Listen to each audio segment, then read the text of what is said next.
Welcome to Are We the Only Ones? I'm Kathy, and today I'm going to talk about grief um, in terms of what it's like losing a parent or a grandparent. In my case, it's both. So, my previous one about grief was about what it's like to lose a child.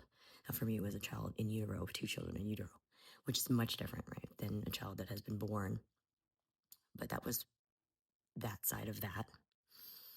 And now I'm going to sort of go through what I went through when I lost my grandmother, who was my, outside of my mom, she was, and my aunt, she was my most influential matriarch because, not just because she was my grandmother, that's the obvious thing.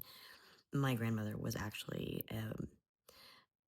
she was like the original boss bitch in Vietnam. I came from a family that was, not to my understanding, I had to go back after I was 12 years old the first time I went back to Vietnam to see what my family that came there, what the roots were and everything. And so they were the way that you would kind of like compare it to like a Western culture. They were sort of like well-known, almost aristocratic, but not really aristocratic. But in the level of like respect they had. My grandmother's my grandmother was the oldest of her siblings. However, actually, there was an older girl, and my family is Chinese, but they were living in Vietnam. And if many of you know that boys in Asian families, when they're born first, are considered good looks, specifically Chinese and Vietnamese. I'm sure there's other ones, but I know I can speak to for sure the incredible prevalence and importance. And many of you know that because you know that the one-child policy in China resulted in a lot of female babies being killed because of this good luck sort of like superstition, right? So as a result, in my family, and this is my dad's side of the family, my great grandmother, when she had her first child, it was a girl, and they didn't kill her, but they gave her away to a convent. And many years later, I learned that my family went to go find her. So my grandmother and her brothers went to go find their sister, and they did. And when they went to the convent, they asked her, "Please come home. Please, please. They were wrong. Our parents were wrong. We want to restore you to your rightful place in our family." And she would have been the oldest, so she would have been the whole head of the household in our family. Now it was this. Our family had become. We were the second largest landowners in our. I want to call it a suburb of Saigon, and the suburb is called Tu Duc. And Tu Duc is like actually a very large suburb. And so what ended up also happening is my grandmother's youngest brother ended up marrying the daughter of the people that were the number one landowners in Tu Duc. So therefore, our families combined and we became that. So that added to. So my grandmother, there was 9 in her sibling order. She was the only girl that remained. Okay. But she ended up being the most powerful because she was the oldest, and all of her brothers gave her the most respect. And she was, by all accounts of everybody that I have talked to, family, outside of family, my grandmother was a badass boss bitch. And so I've always known this about her. Our family has like a reputation of always being, and like we've been mentioned in books that people have written in Vietnam about our family and how they treat people really well and they're really good and honest people. And that is my family is very chaste in that way. So that side of the family is extremely responsible. They don't drink. They don't smoke. They don't definitely don't do drugs, obviously, and they don't even they don't even say bad words. So I say a lot of bad words. I'm very much, the behavior that I have is very frowned upon. But, they accept me because for the most part, I handle my business. So it's okay. But I am sure that, um, it's something that they talk about, and then they probably don't want their kids and their generations to be like doing stuff like that, like looking at that. Right? So it has gone through many generations that this is like the sort of the mantra of my dad's side of the family. My dad's dad, my grandfather, um, was actually like not that he was not that good of a husband. He was my grandmother's brother, so my granduncles or great uncles' best friend. And so they wanted to, they thought this is our really good friend. Let's introduce him to our sister. That'd be great. He'll be part of the family. And what ended up happening was that they got married, but she didn't believe she was a beautiful woman. She was very insecure in that way. So she was strong on one hand, like super strong, badass boss bitch. But then on the other hand, there was a side of her that felt like she wasn't good enough. Her insecurity about like how she looked. And I guess when my grandfather was younger, he was very, very handsome. He was also very, very smart. He's I think spoke Cantonese, Mandarin, and Vietnamese and English fluently. And he was a very good businessman. He was actually what he used to set the gold prices in I don't know if I guess for the country. That was one of his jobs. So that was obviously a very important type of position. So and then we have a very large, especially at that time in comparison, property and land, and I think over 4 generations, something like that, maybe 5. So when the beginning of COVID happened, I met my grandmother when I was 12. I came back to Vietnam for the first time with my parents. My dad had actually escaped Vietnam right before like the war really broke out, and he had never told my grandmother. He didn't never told his mom that he was leaving. He just left. There was like a note one day that said like, we know that you're sort of like become like a revolutionary, and the police are gonna come get you tomorrow and take you to a re-education camp. So my dad bounced, but he didn't tell my grandmother because he was trying to protect her, because she didn't want her to know, so that they couldn't like interrogate her or anything, because she really just did not know. So at this point, I think it was like probably like 15 years, she didn't know if my dad was alive. She didn't know like what had happened.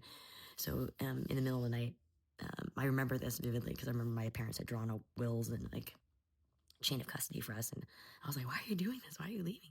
Why would you go back? But it was my dad's love for his mom. He just felt like he just needed to go back, and he found a way back. And it was way before this was even like a thing to go to Vietnam. So it was actually, there's like a lot of undercover of darkness and a lot of like things like that. So my family has certain connections. So like there'll be an example I'll give to you later when I talk about when my mom passes away and how I go back to Vietnam for her funeral. But my grandmother, at the beginning of COVID, she got sick, not of COVID. She just got sick. And it was really hard because I think it was like the year before, or maybe a few years before, we had a health scare. She had a health scare, and we thought she was going to make it. And the power of my grandmother and her life, like always taking care of everybody in our family, like all the different brothers, all their kids, she would like earn money and then take care of them, buy all their stuff, and then like school clothes or whatever.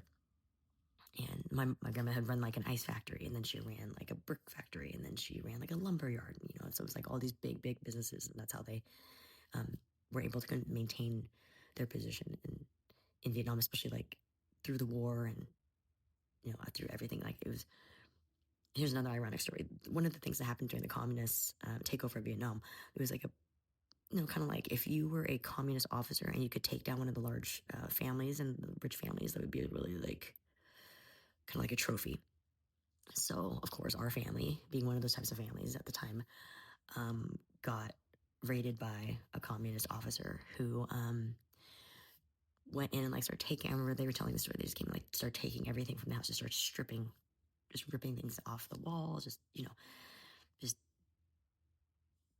tormenting and I think they said like they took our pool table. Like, just took everything, left.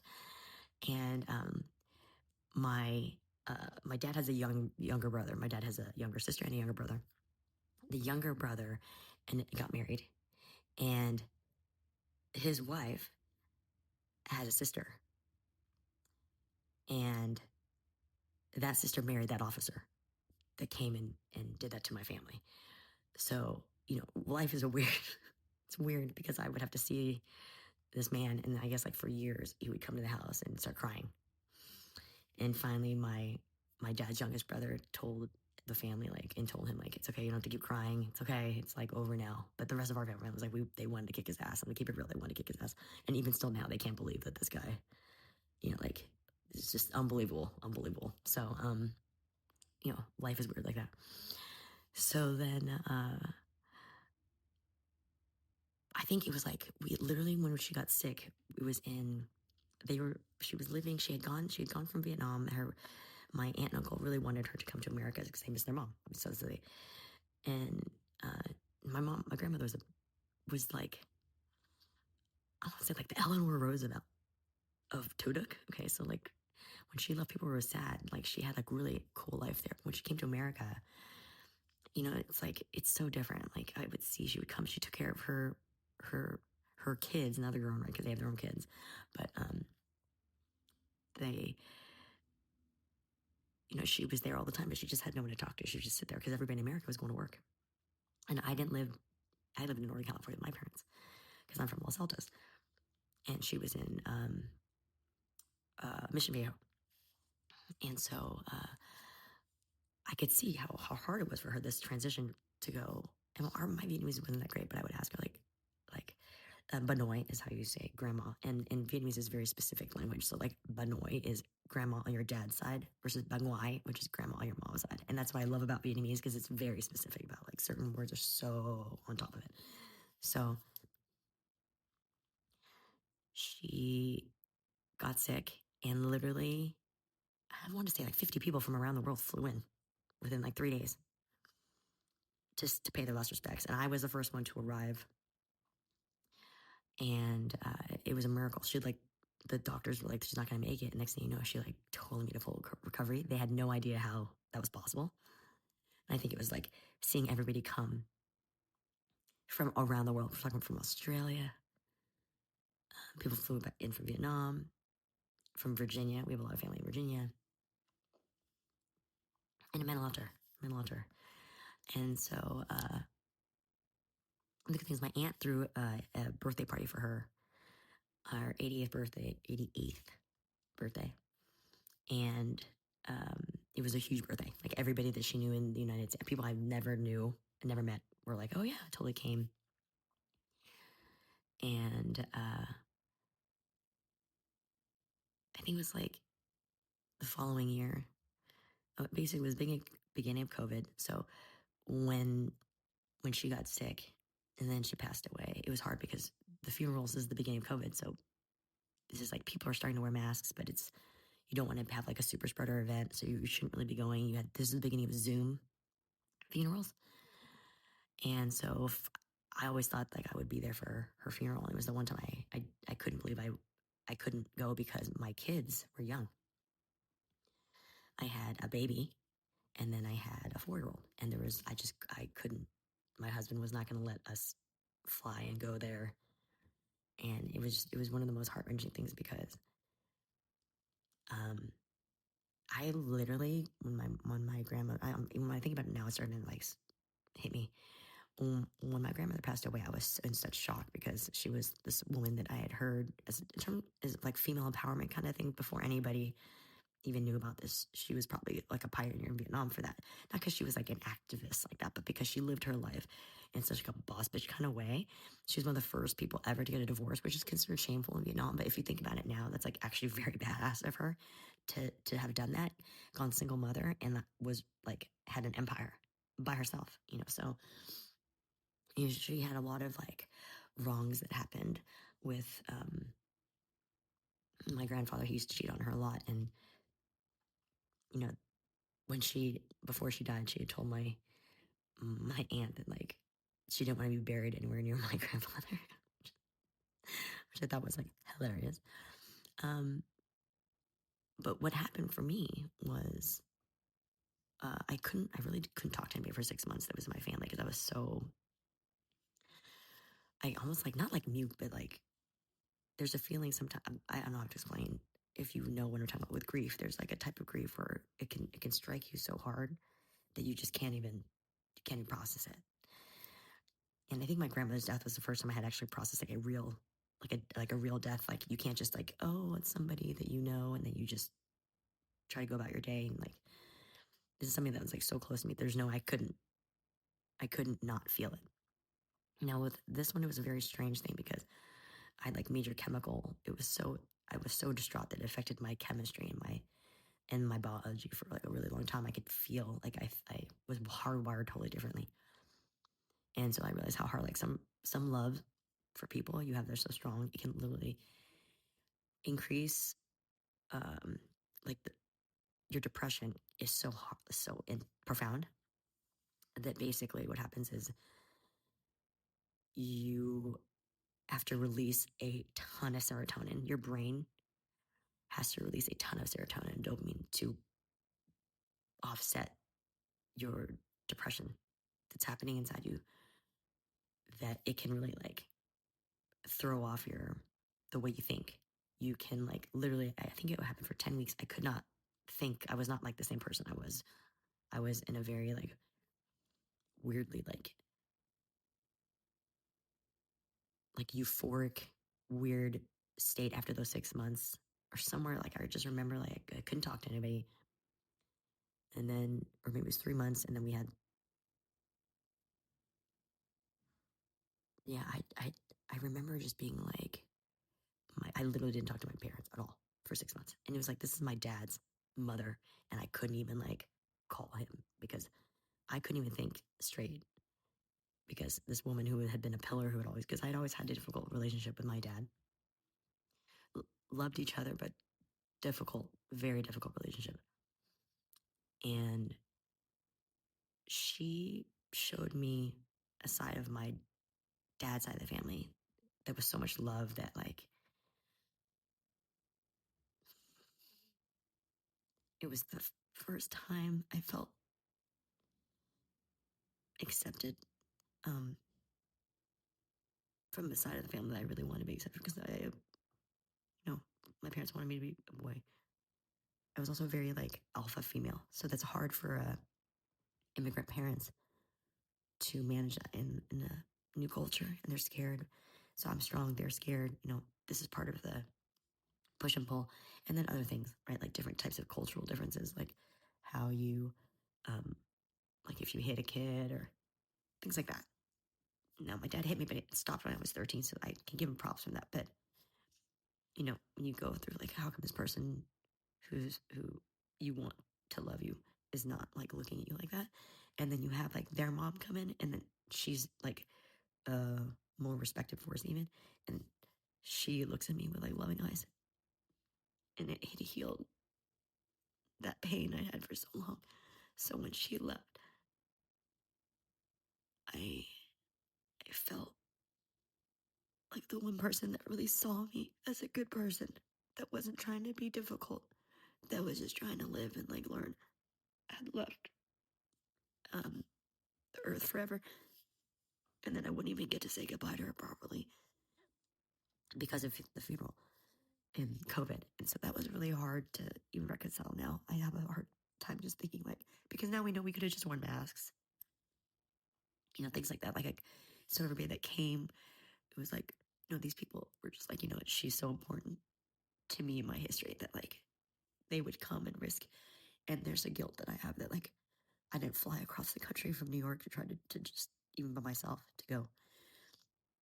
So that's like a hard thing, because the thing about grief with someone that you really love is like you'll never get over it. And that's good, because that means you really love them, and that means that they were really, really wonderful, wonderful people. And that's the gift.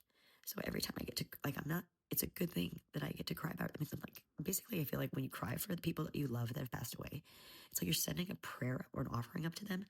And I feel like for them, it keeps, I don't know that, like,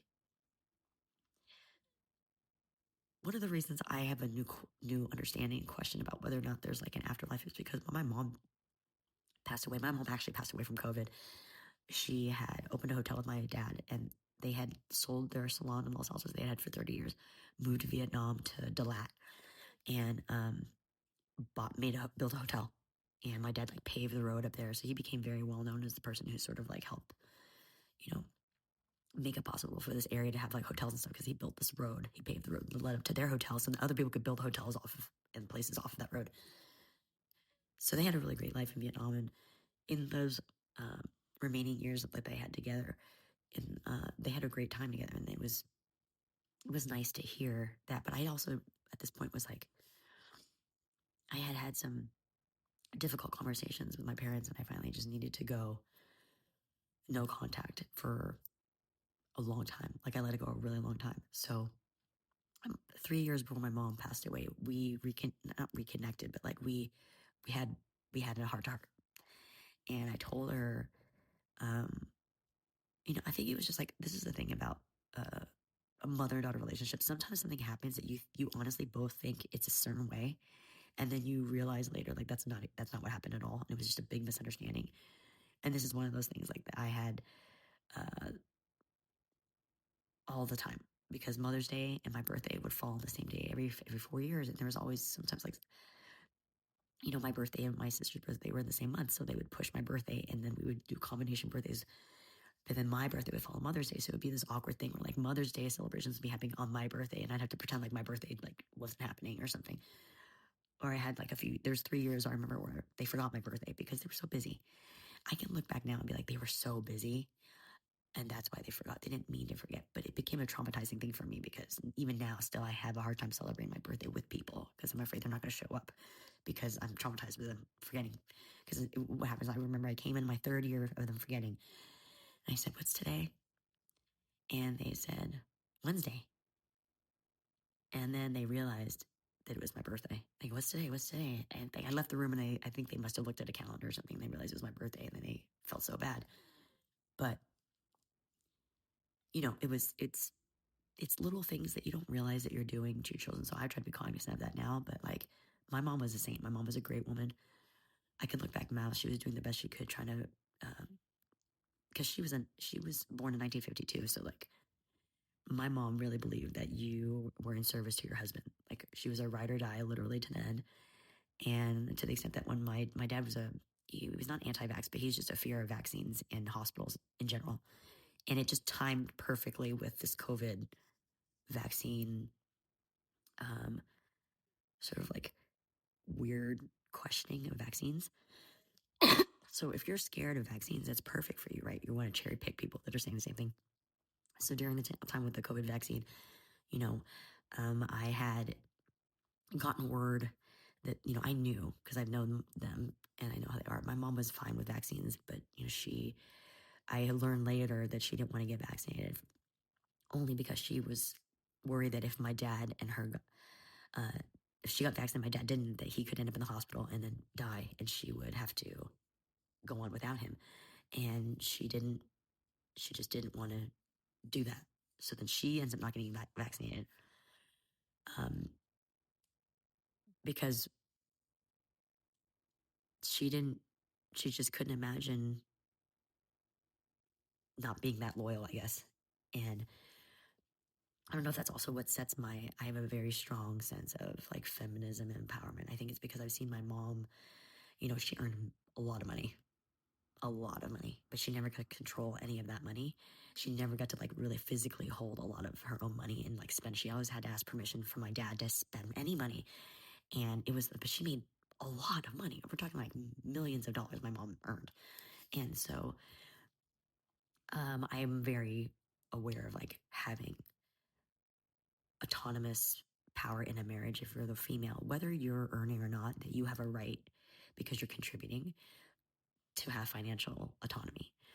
And so I've carved my life, my marriage out to be the opposite of what my mom had with my dad and her. And my dad honestly really did love my mom, but it's just one of those things where, it was, I could never understand the level of control that she gave up.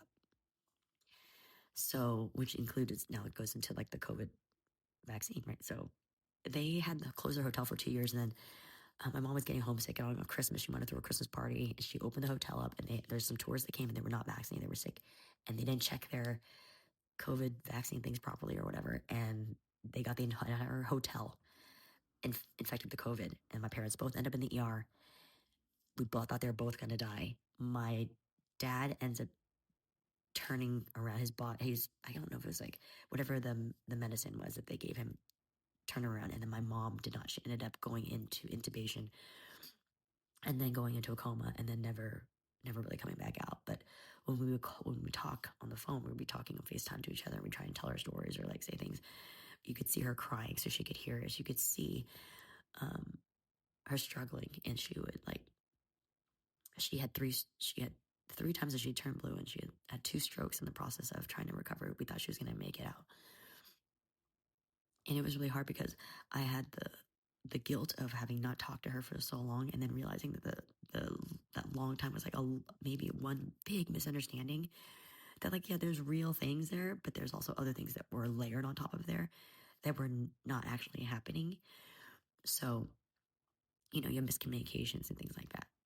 So like an example of that would be like the hotel staff, they had like a Mother's Day post on May 10th, which is my birthday. And I was upset because I thought, like, once again, I'm thinking my mom and dad did the post. They say happy Mother's Day, but they don't even say happy birthday to their daughter. And I was just like hurt. And it turned out it was her staff that had done that. And they were saying how much they loved her. And after she passed away, I went to the hotel and I met all the staff, and I understood they had basically sort of like recreated our family. So we have 2 girls and a boy in our family, and the staff they had were 2 boys and a girl. And I could see that what my parents tried to do is recreate the family like we could never have in America because they were working all the time. I was a latchkey kid, literally had no parents on home for like 10 hours a day. And then I used to go to work with my mom. When I turned 9, I asked to go to work with my mom just so I could be with my mom. So then I became the little girl at the nail salon that was answering phones and talking to customers, which helped me, learn how to do like small talk and learn how to like break the ice with people. So that's how I bonded with my mom, was through work. I got to see her in her best form. She was like, she was also a badass, and but she had believed that because she wasn't as smart as my dad, that she was like somehow less than him, and it was so sad because customers would tell me, like customers were lawyers, like really accomplished, like VPs at HP. They would be like, I don't know where your mom keeps saying that she's not smart. She's so smart. I go, I know, I don't understand. And so what happened when I learned at the end is like when my mom passed away, what she did not know was in my dad's side of the family, they actually like looked at her like she was the best in-law that ever married into our family because she was so giving and talented and kind and so sacrificial. And they could see, even they didn't understand why she allowed herself to like relinquish so much power. But I do, because I was in that house, and I understand how strong that feeling of, like being under pressure. Now, she wasn't under pressure the same way I was under pressure in the house, because my mom was not getting hit. It was nothing like that. My mom was an equal partner to my dad, except for the fact that like there was the patriarchal aspect that both of them had. My mom would give her vote up to my dad to just let him vote. She didn't even drive. She would let him drive. She was too scared to drive. And then that made him tired of having to drive and do everything. He would go and clean the salon every day. He handled the bookkeeping. He had his own like real estate business. He had his own. My dad is a very accomplished person. He's like multiple, he got ASE certified, which is a mechanic certification. He was first top in his class. He was like the third. There was some tests in Vietnam for university level. He was like top 3 in scoring in the nation. So there's things that contributed to why she thought she was less than him. But in the end, I learned that even his family was like, we always felt like she was so talented and she would have always been rich. And, maybe she would have been richer, because they felt bad for her that she didn't get to control like her own thing. And so, but this is, sometimes you think this is love. Like I think my dad thought that being so protective was loving, because since he's apologized to me about the way that he was his father. So I love my dad. I miss my dad. It's like we had a hard time after my mom's death. I tried to become my dad's best friend, but then it became really hard because there's moments where we had to talk about like, future moving on after. And I just asked him, like, I don't want, if you could do me a favor, like for 2 years, I know you have to, but just don't talk about like moving on or dating other people or anything like that. And to be fair, when my mom first was going into coma, that was the first thing I had brought up. I said, eventually, that will happen. And my dad said, oh, that makes me sad that you're talking about that. So then, I did open the door of that conversation early on. So, but when he did, then it created another estrangement for me and him because I understood that my mom had sacrificed her own health in vaccination, like her own belief to be with him. So I felt like, how could you move on? Not so quickly, but just, I'm just asking you not to talk about it with me. And, now I look back with more compassion and understand like it was so hard. I will never understand how hard it was for him to lose the love of his life after 50 years of being together, and how, because my mom was a saint. My mom was a workhorse. She was a saint. She was talented. She could cook. She could paint. She could run a business. She had a certain warmth and personality. She was a very gregarious person, but like in the most like sweet, innocent way. And so when she passed from that, uh, I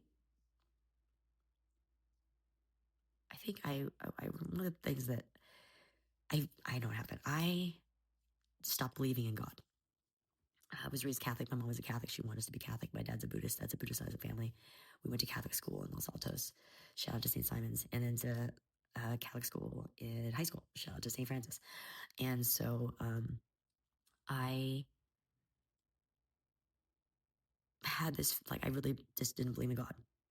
I was like, there's no way that there's a God if God would take someone like my mom, who's a saint, has done nothing really consequentially bad. Like to the point that there was somebody that said, if there is a heaven, if how can we get in?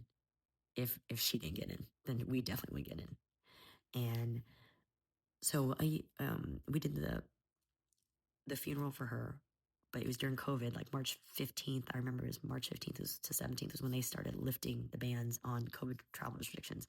So I was there in Vietnam as they started to lift it. So I came in, it was like you had a special visa, special everything, only because of the funeral. That was the only reason I was allowed to travel and get there. And so we have all of that ceremony. Now the year after, we go back for, it's called Damyo. It's like a year memorial service. My family, immediate family, we all go back to my mom's hometown of Hue, which is that's where the royal family lives. And also my mom had a very interesting connection. My mom's side of the family, the last emperor of Vietnam is the son of my mom's great aunt. So that's why they're in Hue, and that's why we have a very like interesting, weird royal family connection. So the last emperor of Vietnam is related to me. And so we go into Hue, and we go to the Catholic church that's there. And, there's a lot of things circling in my head because my dad had a Buddhist. My mom's ashes are at our family, my dad's side of the families. We have 2 Buddhist temples that our family takes care of. The people that are the biggest landowners, the family that merged, they are also now monks. They have a very beautiful Buddhist temple that people visit. They asked if we would want my mom's ashes to be there so they could basically watch over her ashes. There'd be people constantly keeping it up. It'd be beautiful, clean, all that. And it's our family. So, but my mom was a Catholic, so it's a little bit like complicated because like she's a Catholic, not a Buddhist. So my dad put her ashes in a Catholic looking funeral urn. And so the year after, we went to her Catholic church to do like a service or something like that, and to get reconnected with her hometown. So we go to this church. I don't get to go. I'm staying back at the hotel with my son and my husband, my sons and my husband, and my sister, my brother-in-law, my dad, and my niece go. And the church woman that they're supposed to meet up with, who's the head of the administrative side of the church, has to leave. So she ends up asking the head of the priest to come talk to my family. So he comes out, And he's like, small talk, like, tell me about your loved one. My dad explains who she was that she went to school there, she had her pendants there, had her first pendants there, had her first communion there, got confirmed there. And the priest turns white. He goes, who told you to come here? And they go, nobody. We just got here last night. We just flew in for this. You're the first stop. And that's how we're here. He goes, don't move. And he gets up and he goes back to his office and he comes out with a book open to a page. And he goes, I have been digitizing the records, the baptismal records for this church. And this church opened in 1912. So I finished today. As you walked in, I stopped on this page. And it's from 1952, a baptism from 1952. Is this your wife? And lo and behold, he stopped on my mom's exact baptismal record in the book. And they all took pictures. They're shocked. My brother-in-law is a photographer, so he took a whole bunch of pictures. And so they came back to the hotel and they tell me what's going on. Like, oh my God, you'll never guess what happened. And they tell me the whole story and they show me the pictures to prove everything. And I start laughing immediately. And they're like, what? I go, don't you guys get it? Don't you see? It's so obvious to me. You don't see what's happening here? Like, no.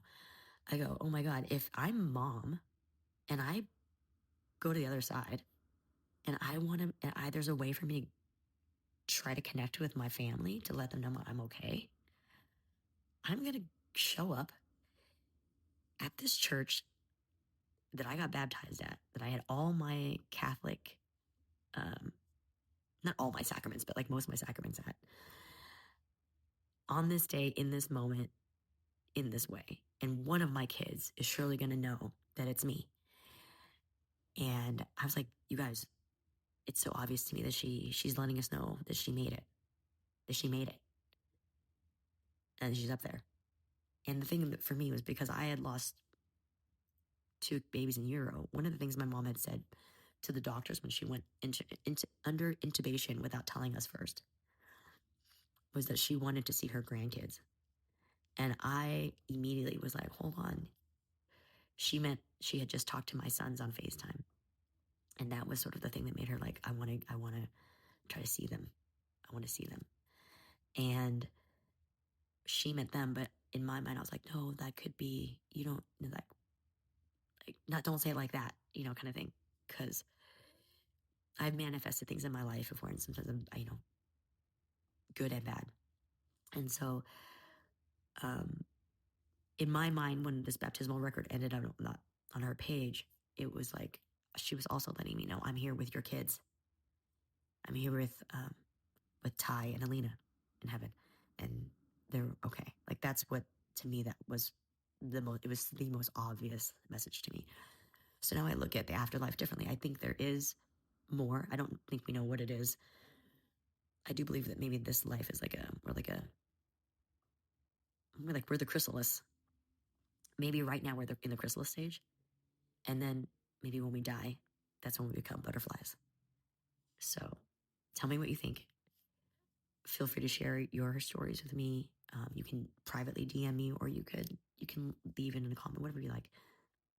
And let me know what you think. If you think there is an afterlife, if you think, if you have had grief and you understand what I'm talking about, if you're stuck in grief, if you don't know how to move on, I think it's good that grief is a conversation we're finally having in America, because everybody's so scared about death, but the reality is it's going to happen, and it's chaotic if you die and you don't have a plan. But I also realize, like, if you love, people always say, oh, if you love somebody, tell them. You can't appreciate that until death happens. So we can tell that to people until we're blue in the face. I'm not going to get it. But I will say this. If you have a good relationship that's difficult with your mother, I think it's worth trying to slowly reconnect in small ways, because when they leave, if there is any good in your relationship between you and them, you will regret it for the rest of your life if you don't fix it. So let me just give you the insight of that I'm telling you from personal experience. My mom and I ended everything well. But I thought I had more time with her. I really, really did. And so all I have left from her now are her cookbooks and her notes from her cookbooks and some of her clothing. So I can like smell her if I need to. But, you know, when you have people that you really, really love, let them know, spend more time with them and like real quality time. And, you know, pivot into a new way of spending time with your family, especially with Thanksgiving coming up. So until next time.